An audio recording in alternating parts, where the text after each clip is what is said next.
Numerical analysis का chapter 5 probability distributions हमने begin कर रखा था। 5.1 करवा चुकी हूँ। 5.1 से पहले जितने भी एग्जाम्पल्स थे, जितने भी बेसिक कॉन्सेप्ट्स थे, सब कुछ कवर करवा चुकी हूँ। 5.1 के बाद जो 5.2 से पहले एग्जाम्पल्स हैं और जो बाइनॉमियल डिस्ट्रीब्यूशन का बेसिक्स है, मीन और वेरिएंस ऑफ बाइनॉमियल डिस्ट्रीब्यूशन, सब कुछ हो चुका है। 5.2 इस वीडियो में देखेंगे। सिंपल से क्वेश्चंस है।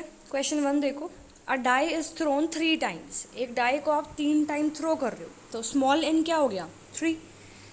Getting a number greater than 4 is considered a success. अगर एक नंबर 4 से ज़्यादा आ जाता है, ग्रेटर देन 4 आ जाता है, यानी कि या तो 5 है या 6 आता है डाई पे थ्रो करने के बाद, तो आप सक्सेसफुल हो।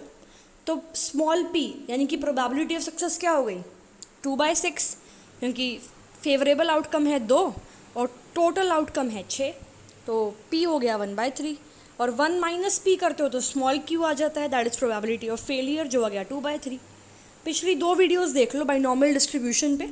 एक तो काफ़ी छोटी सी है, 5-10 मिनट की है मुश्किल से, और एक है आपकी शायद 30 मिनट्स की। तो वो दोनों वीडियोज़ अगर आप देख लोगे तो आपको समझ में आ जाएगा कि स्मॉल n क्या बोल रही हूँ मैं, स्मॉल p स्मॉल q क्या है, ईजिली समझ में आ जाएगा। ठीक है। कैपिटल X क्या होता है? Number of successes in 3 throw of dice, question में दे रखा है ना। ठीक है। स्मॉल n 3 है, p 1/3 है, प्रोबेबिलिटी ऑफ r सक्सेसेस फॉर्मूले से आती है, n की वैल्यू पुट कर दो। अब 3CR है, यानी कि 3 में से r चूज़ कर रहे हो, तो 3 में से आप 0 चूज़ कर सकते हो, या 1 या 2 या 3, तो r या तो 0 1 2 3 हो सकता है। ठीक है। अब जब इसने बोला है probability of getting at least 2 successes, कम से कम 2 सक्सेस, यानी कि ऐसा भी हो सकता है कि भाई कम से कम, यानी कि कम से कम 2 सक्सेस होने चाहिए। ठीक है। आर की वैल्यू 0 1 2 3 हो सकती है, तो कम से कम 2, यानी कि आर की वैल्यू 2 या आर की वैल्यू 3 हो सकती है। तो या है यानी कि और है तो ऐड करेंगे। ठीक है। एक्स की वैल्यू, आर की वैल्यू एक बार 2 पुट करो और आर की वैल्यू 3 पुट करो, दोनों के करस्पॉन्डिंग प्रोबेबिलिटी निकालो, ऐड करो, आंसर आ गया। ठीक है। क्वेश्चन 2 का first part, probability of getting 5 exactly twice in 7 throws of a dice. So small p probability of success है, और वो कब होगी? Getting a 5 in a single throw of die. एक डाई को एक बार फेंक रहे हो, ठीक है, 5 आपका आ गया, तो स्मॉल p क्या हो गया? 1/6। q क्या होगा? 1 minus p, right. 7 throw of dice है, तो n क्या हो गया? 7। p भी आपके पास आ गया, तो probability of getting r success आ गई। ठीक है। अब probability of getting 5 exactly twice की प्रोबेबिलिटी निकालनी है, तो r क्या हो गया? 2। फॉर्मूले में पुट करो, आंसर आ गया। Second part, find the probability of getting at most 2 6s in 6 throws of a die. तो 6 थ्रोज ऑफ अ डाई है, तो स्मॉल n क्या हो गया? 6 हो गया। ठीक है। Probability of getting a 6 in single throw of die को हम p मान लेते हैं, क्योंकि प्रोबेबिलिटी ऑफ सक्सेस वो है p, स्मॉल p, तो वो हो जाएगा 1/6, तो q हो जाएगा 1 माइनस p। तो जब x r है तो उसकी कोरस्पॉन्डिंग प्रोबेबिलिटी क्या होगी, उसका फॉर्मूला आपको पता ही है। अब क्वेश्चन में पूछा है probability of getting at most 2 6s, eight most 2 6s। ठीक है, यानी कि 2 से ज़्यादा नहीं होना चाहिए, तो 0 हो सकते हैं, 1 हो सकता है, 2 हो सकते हैं।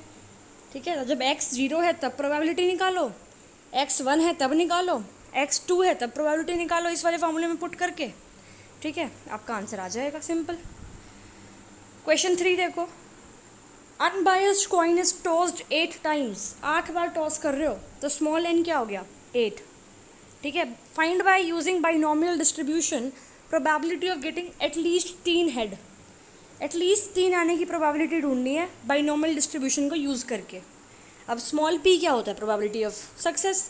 अगर आप एक बार कॉइन टॉस कर रहे हो, तो स्मॉल p यानी कि एक हेड आने की प्रोबेबिलिटी क्या होगी? 1/2। स्मॉल q क्या हो जाएगा?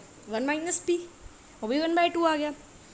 अब ये probability of getting r successes हम निकालते हैं, इस तरह से निकलेगा। निकालना क्या है? Probability of getting at least 3 heads, कम से कम 3 हेड, तो 3 तो होने ही चाहिए, तो 3 से ज़्यादा भी हो सकते हैं, 3 4 5, राइट। 7 बार थ्रो कर रहे हो ना, 8 बार। ठीक है। तो r की वैल्यू हो सकती है 0 1 2 3 4 5 6 7 8, और हमें वैल्यू चाहिए ग्रेटर देन 3 और इक्वल टू 3, क्योंकि एटलीस्ट 3 है ना। तो यानी कि 3, 4, 5, 6, 7, 8 की वैल्यू चाहिए। तो इस फॉर्मूले में बार बार हम पहले एक बार आर को पुट करेंगे, 3, फिर 4, फिर 5, फिर 6, फिर 7, फिर 8, फिर उनको ऐड करोगे तो थोड़ा सा बड़ा हो जाएगा, राइट।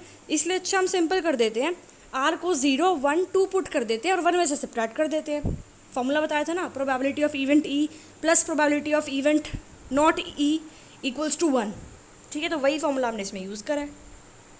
ठीक है, question 4, pair of die is thrown 4 times. तो स्मॉल एन क्या हो गया, 4 हो गया। If getting a doublet is consider success, find the probability of, first part है 2 सक्सेसेस। गेटिंग अ डबलेट का मतलब है अगर पेयर ऑफ डाइस यानी कि 2 डाई को आप थ्रो कर रहे हो, दोनों पे या तो 0, 1, 1 आ जाए, या 2, 2 या 3, 3 या 4, 4 या 5, 5 या 6, 6, यानी कि दोनों पे सेम नंबर आ जाए, तो वो है डबलेट। तो स्मॉल पी क्या हो जाएगा, 6/36, है ना। अगर आप दोनों डाइस को एक बार फेंक रहे हो तो उसमें डबलेट आने की प्रोबेबिलिटी क्या है, 6/36, favourable by total outcome. Small Q भी आपका उस तरह से निकल जाएगा। कैपिटल एक्स को मान लेते हैं number of successes in 4 throws with a pair of dice. Probability of getting 2 successes यानी कि R2 है, राइट। तो इस वाले फॉर्मूले में R को 2 पुट करके आंसर आ जाएगा। सेकंड पार्ट देखो, एटलीस्ट 2 सक्सेसेस यानी कि कम से कम 2 सक्सेस। अब R की वैल्यू हो सकती है 0, 1, 2, 3, 4, कम से कम 2 सक्सेस यानी कि 2, 3, 4। तो R की वैल्यू है तो 2 या 3 या 4 होगी, तो और है तो ऐड करेंगे। R को एक बार 2, एक बार 3, एक बार 4 इस फॉर्मूले में पुट करेंगे, अलग अलग वैल्यूज़ आएगी, सिंपल हो जाएगा। Question 5, 5 cards are to be drawn successively with replacement from a well shuffled pack of 52 cards। जब मैंने आपको प्रोबेबिलिटी डिस्ट्रीब्यूशन कराया था, शायद उसकी तीसरी चौथी वीडियो में ही है, मतलब 5.1 से पहले ही जो एग्जांपल्स हैं उसमें ही मैंने आपको कार्ड के बारे में समझाया था। तो सीक्वेंस में अगर आप देख रहे होगे तो ऑब्वियसली आपको पता लग जाएगा। तो 5 cards are drawn successively with replacement from a well shuffled pack of 52 cards। Probability that a all the 5 cards are spades. ठीक है, स्पेड कितने होते हैं, 13 होते हैं। ठीक है, तो अगर आप एक कार्ड निकालते हो 52 कार्ड में से, तो स्पेड आने की प्रोबेबिलिटी क्या होगी, 13/52, राइट। और आपको स्पेड चाहिए तो स्मॉल पी हम ले लेते हैं 13/52, दैट इज़ 1/4। स्मॉल क्यू की वैल्यू भी आ जाएगी।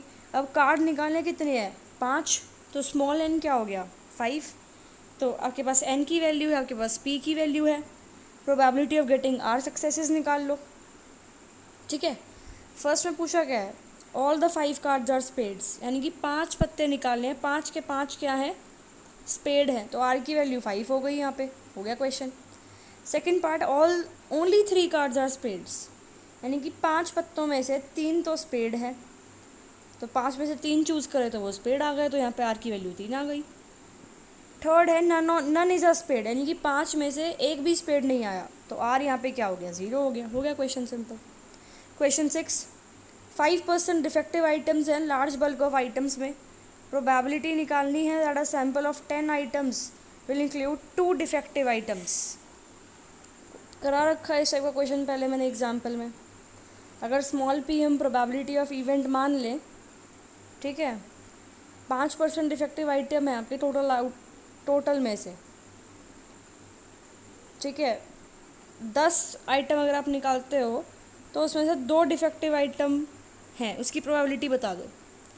तो अगर डिफेक्टिव आइटम टोटल कितने हैं, 5%, तो डिफेक्टिव आइटम आने की प्रोबेबिलिटी एक बारी में कितनी हो गई, मतलब अगर एक आइटम निकाला वो डिफेक्टिव हो, उसकी प्रोबेबिलिटी क्या होगी, 5%, राइट। 5/100 हो गया, तो स्मॉल पी आ गया 1/20, क्यू आ जाएगा 1 - पी करके। निकालने कितने हैं, 10, तो स्मॉल एन क्या हो गया, 10। तो probability of getting are successes formula आ गया। अब पहले में बोला है कि 2 डिफेक्टिव हैं, यानी कि आर की वैल्यू 2 हो गई, सिंपल हो गया क्वेश्चन। दूसरे में बोला है कि not more than 1 defective item, एक से ज़्यादा डिफेक्टिव आइटम ना हो, या तो 0 है या 1 है, राइट। तो आर की वैल्यू या तो 0 है या 1 है, या आ गया तो ऐड करोगे, एक बार आर को 0 पुट करो, एक बार 1 पुट करो, ऐड कर दो फॉर्मूले में, ठीक है। Question 7, probability that a student entering the college will be a graduate is 0.4, ठीक है। तो determine the probability that out of 5 students none will graduate, या सेकंड 1 विल बी ग्रेजुएट।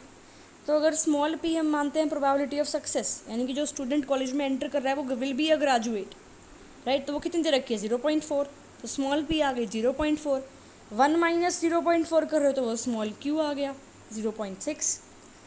अब एन है 5, ठीक है, क्योंकि उसने बोला आउट ऑफ 5 स्टूडेंट्स, तो 5 में से या तो नन विल बी ग्रेजुएट या 1 विल बी ग्रेजुएट, तो एन स्मॉल एन क्या हो गया 5। अब स्मॉल एन की वैल्यू है, पी की वैल्यू है, probability of getting are successes निकालना है। फिर फर्स्ट पार्ट में क्या पूछा है इसने कि none of them will graduate, तो आर को 0 पुट करो, आंसर आ गया। सेकंड पार्ट ने पूछा है 1 विल बी ग्रेजुएट, तो आर को 1 पुट करो, आंसर आ गया। Question 8, probability that a bomb drop from a plane hits a target is 0.4, तो सक्सेस की प्रोबेबिलिटी, यानी कि बॉम्ब अगर प्लेन से ड्रॉप किया वो टारगेट पे हिट करेगा तो वो सक्सेस है। तो स्मॉल पी क्या होगा, दे रखी है वो 0.4, तो क्यू क्या हो गया प्रोबेबिलिटी ऑफ फेलियर 1 माइनस 0.4, ठीक है। अब in all 6 bombs are dropped, 6 bomb आपने ड्रॉप करे हैं, तो स्मॉल एन क्या हो गया 6, ठीक है। Probability that the bridge will be destroyed, अगर आप 2 बॉम्ब फेंकते हो तो ब्रिज जो है वो डिस्ट्रॉय हो जाएगा, तो डिस्ट्रॉय होने की प्रोबेबिलिटी बता दो। तो आर सक्सेस की प्रोबेबिलिटी ऐसे निकल जाएगी, जब आर को 2 पुट करोगे, मतलब देखो 2 बॉम्ब फेंक के ब्रिज डिस्ट्रॉय हो सकता है, तो 3 4 5 6 फेंको तब भी तो डिस्ट्रॉय हो जाएगा, तो आर जो है वो 2 और 2 से ग्रेटर होगा। तो अगर मैं इस फॉर्मूले में पहले आर को 2 पुट करूँ, फिर 3, फिर 4, फिर 5, फिर 6, फिर उनको ऐड करूँ तो बहुत बड़ा हो जाएगा, तो इससे अच्छा 2 से कम ले लेते हैं। तो 0 और 1 पुट करती हूँ, आर को 1 में से माइनस कर देंगे, आंसर आ जाएगा, ठीक है। Question 9, probability that a man aged 60 will live to be 76.5, ठीक है, यानी कि एक 60 साल का आदमी है, अगर वो 10 साल और जीता है, यानी कि 70 साल तक जीता है, तो वो स्मॉल पी आपकी प्रोबेबिलिटी ऑफ सक्सेस है, वो दे रखी है इसने 0.5, तो क्यू क्या हो जाएगा 1 माइनस 0.5 यानी कि 0.5, ठीक है। अब probability at out of 10 men now age 60 at least 7 will be able to be 70, तो 10 men में से तो स्मॉल एन क्या हो गया 10, ठीक है। तो एन है, पी है, probability of getting r success आ गया। अब उसने पूछा है कि इन 10 में से एटलीस्ट 7 जो है they will be able to live 70 years, at least 7, कम से कम 7, कम से कम 7 यानी कि 7 8 9 10, टोटल 10 है ना, ठीक है। तो आर को एक बार 7, एक बार 8, एक बार 9, एक बार 10 पुट करो, ऐड करके क्वेश्चन हो गया। Question 10, probability that a patient recovers from a rare blood disease is 0.4, तो probability of success small P कि वो रिकवर कर जाता है पेशेंट, तो स्मॉल पी हो गया 0.4, स्मॉल क्यू भी आ जाएगा 1 माइनस पी करके। आउट ऑफ 10 पीपल का आपको निकालनी है प्रोबेबिलिटी, तो आउट ऑफ 10 यानी कि स्मॉल एन क्या हो गया 10, स्मॉल एन है, पी भी है, probability of getting are successes आ गया। फर्स्ट पार्ट ने पूछा एग्जैक्टली 3 पीपल रिकवर्स, तो इस फॉर्मूले में एन को आर को पुट कर दो 3, आंसर आ जाएगा। सेकेंड पार्ट में एटलीस्ट 7 पीपल रिकवर, एटलीस्ट 7 यानी कि कम से कम 7, तो 7 8 9 10, तो और है तो ऐड करोगे 7 8 9 10 की प्रोबेबिलिटी, हो गया क्वेश्चन। थर्ड में इसने बोला है 3 to 5 पीपल रिकवर, 3 से 5, तो 3 4 या 5 फॉर्मूले पुट करके आंसर आ जाएगा। क्वेश्चन 11, अगर मीन और वेरिएंस बाइनोमियल डिस्ट्रीब्यूशन के दे रखे हैं 9 और 6, डिस्ट्रीब्यूशन ढूंढना है, तो देखो मीन दे रखा है 9 यानी कि एन पी 9 आ गया, वेरिएंस दे रखा है 6 यानी कि एन पी क्यू क्या आ गया 6 आ गया, तो 1 और 2 को कर दो डिवाइड, तो क्यू की वैल्यू आ जाएगी, 1 माइनस क्यू करोगे तो पी आ जाएगा, क्योंकि बाइनोमियल डिस्ट्रीब्यूशन में क्वेश्चन में आपको एन और पी पता होना चाहिए, तो पी आपका आ गया 1/3। अब फर्स्ट इक्वेशन में यानी कि एन पी इक्वल टू 9 में पी पुट कर दो, आपका एन आ जाएगा 27, बाइनोमियल डिस्ट्रीब्यूशन फॉर्मूले में पुट कर दो वैल्यू एन की और पी की, आंसर आ गया, ठीक है।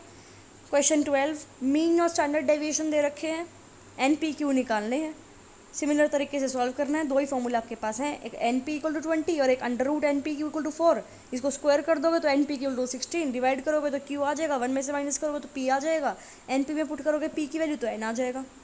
नेक्स्ट क्वेश्चन 13, एक डाई को टॉस करा 180 बार, expected number of times the face will appear, number 3 will appear, also find the variance. 180 बार डाई को थ्रो कर रहे हो तो स्मॉल एन क्या आ गया 180, सक्सेस कब मिलेगा जब डाइस के ऊपर क्या आ रहा है 3, तो अगर एक बार डाइस को फेंक रहे हो तो 3 आने की प्रोबेबिलिटी क्या है 1/6, स्मॉल पी हो गया 1/6, तो आगे क्या बोला है इसने, वेरिएंस ढूंढना है और एक्सपेक्टेड नंबर यानी कि मीन ढूंढना है। तो मीन होता है एन पी, तो एन पता है, पी पता है, मल्टीप्लाई कर दो मीन आ जाएगा। क्यू भी पता है आपको, निकाल लिया आपने क्यू 1 माइनस पी करके, N P Q N into P into Q कर दोगे तो वेरिएंस आ जाता है। अंडर रूट कर देते हो एन पी क्यू का तो स्टैंडर्ड डेविएशन आ जाता है। Question 14, probability of getting a defective volt is 0.1। Mean और स्टैंडर्ड डेविएशन ढूंढना है, distribution of defective volt in a total of 500 volt. तो टोटल 500 है यानी कि स्मॉल एन क्या हो गया 500, डिफेक्टिव आने की प्रोबेबिलिटी क्या है 0.1, तो क्यू यहाँ से आ जाएगा। मीन ढूंढना है, एन पी की वैल्यू पता ही है, क्यू की वैल्यू पता ही है, हो जाएगा क्वेश्चन सिंपल।